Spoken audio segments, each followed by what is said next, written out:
voila! Your dream vacation to Turkey starts from rupees 79,999 only with GT Holidays, South India's #1 travel brand. Hello and welcome to Galatta Plus. In this video review episode, we're going to be talking about Shankar's Indian starring Kamal Haasan. The film has a solid premise, but it's undone by vague, unfocused and uninteresting execution. In 1987, in Nayagan, Kamal Haasan played a character that believed in extrajudicial killings. Whether he did these killings himself or delegated them to his henchmen is another matter. That's a different matter. The fact is that he did not believe in the law. He believed that he was the law.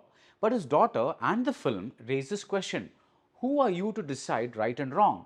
Who are you to punish people? Cut to 1996 and we get Kamal Haasan in Indian, once again as a character that believes in extrajudicial killings or vigilante justice. Only now he's celebrated for these murders, which he does all by himself. The film is not concerned at all whether he's right or wrong, Nallavana, Kettavana. The only matter of interest is the thrill of punishment. And now in 2024, in Indian 2, the Kamal Haasan character, who must be over 100 years old, comes full circle. Once again, he's questioned about his principles, his beliefs, his methods. The premise is solid. Senapati comes out of exile and asks the youth of India to expose the corruption inside their own homes. He expects everyone to be as devoted to the idea of social justice as he is, but the tide turns when these youngsters realize that they are not a Senapati who could coolly kill his corrupt son and sleep soundly. What if family matters more? What if their social justice principles are at the armchair warrior level and vanish when they see the very brutal consequences of fighting for justice? What if you are the kind of person who cannot sleep soundly after killing your own son? The tragedy of Indian 2 is that this premise, this very solid premise, kicks in way too late, well into the second half of the film, and until then we are forced to endure the same old lectures about corruption that Shankar has been feeding us for decades. There's a clever opening. Instead of the usual tobacco/alcohol warning, we hear Kamal Haasan's voice saying, "Corruption causes cancer to the nation, corruption kills," but thereon it's business as usual. We see a Swachh Bharat, that is Clean India hoarding, the camera pulls back and across the street we see a man peeing in public, and then we get one form of non-Swachh Bharat after another. The health industry is unclean, the education industry is unclean, the medical industry is unclean, the granite mining industry is unclean, heck, even the Anti-Corruption Bureau is unclean. Chitra, played by Siddharth, runs a mini Swachh Bharat mission through his YouTube channel. Priya Bhavani Shankar and Jagan are part of his team. They witness some trademark Shankar happenings. A wrong woman kills herself, a loan shark threatens to post nude pictures of the women of the family and so on, and these youngsters are outraged. They decide that the only person capable of cleaning India is Senapati, aka Indian Tata, whose legend has now spread across the nation. The man, settled abroad, comes to India and advises youngsters to clean up their own families while he takes up the task of cleaning India. For instance, he enters a gold room and takes on a corrupt Gujarati businessman by using his Varmakalai to make the man gallop like a horse. Alas, I wish I was making this up. This actually happens and more. The dreaded martial art is now reduced to a running and galloping joke. There is nothing that a focused screenplay could not have fixed. Let's say we stay with Chitra.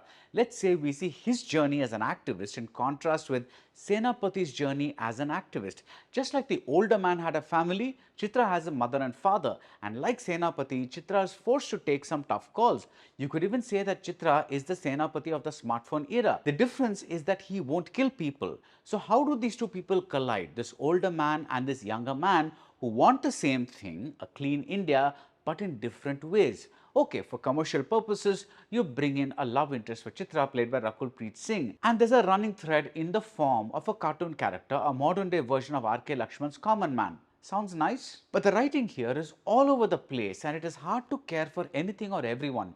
Chitra comes and goes as he pleases, Senapati comes and goes as he pleases, Bobby Sima as the cop after Senapati comes and goes as he pleases. For the longest time, there is no interesting narrative thread binding all these people and the things that they do. We just keep jumping from scene to generic scene, lecture to generic lecture, and there is a ton of repetition. It is really enough to show one character investigating their family to see if someone is corrupt. Instead, we see 4 characters doing the exact same things in different scenes. It's really enough if one character gets a scolding from a parent for exposing this parent's illegal activities, but here 2 characters get to undergo the exact same thing. No wonder the film runs 3 hours. Kalidas Jairam, Mariamuthu, Rakulpreet Singh, Nedumudi Venu and many others just come and go. Vivek gets to play a cop and he gets one of his patented rhyming lines about Senapati, Natta vittu poyum, not outa.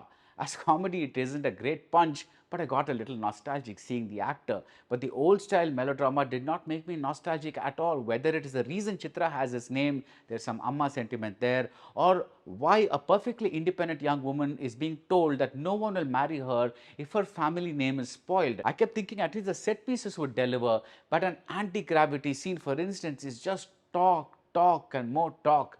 The film seems more like a remake than a continuation. Whether it is a screenplay thing or an editing thing, I can't say. But Indian 2 tries something new for a Shankar film. The big set pieces are cross-cut with other happenings. It doesn't work. Even Senapati's introduction is a bit of cross-cutting towards the end of an Anirudh song. So the narrative pattern is like this. The song sequence goes on for a while as just a song sequence, and then we get a glimpse of the hero, then the song ends and we see the hero with the villain we saw in the song. Now this man is as generic and as forgettable as all the other bad guys in the movie.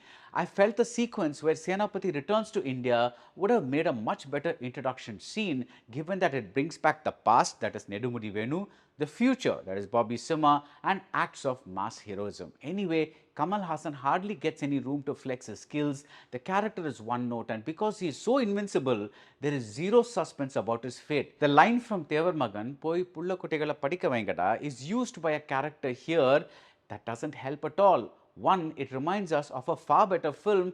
Two, it takes us out of the tragic moment in this film. Maybe as Kamal Haasan has said repeatedly, part 3 is where the meat of the story is, and we do get a glimpse of the next installment during the closing credits. Siddharth gets one chunk of screen time to shine after a tragedy. Otherwise, the cast, including the extras, is reduced to lots of bad, broad, generic acting. S.J. Surya is the only performer who, even with his very limited screen time, shows promise. He is a bad man covered in bling, and I wished for more screen time with him. Oh well, by the end, I kept thinking about Anniyan or even I, where the same old vigilante ideas were energized by newish concepts like schizophrenia and physical deformity. And Shankar films always had that personal touch. We empathized with Senapati in the first film because his happy family was destroyed, and then he went after the people responsible. Here, he's just randomly killing random evil people. I think it is also a bit of fatigue from my side when films have come to act as trailers for the next part without seeming complete on their own. I understand the need to make money in an uncertain movie climate, but does this mean the movie should suffer in the process? So that's it about Indian 2. If you like this video review, do subscribe to Galatta Plus and see you soon at the movies. Hola! Your dream vacation to Turkey starts from rupees 79,999 only with GT Holidays, South India's #1 travel brand.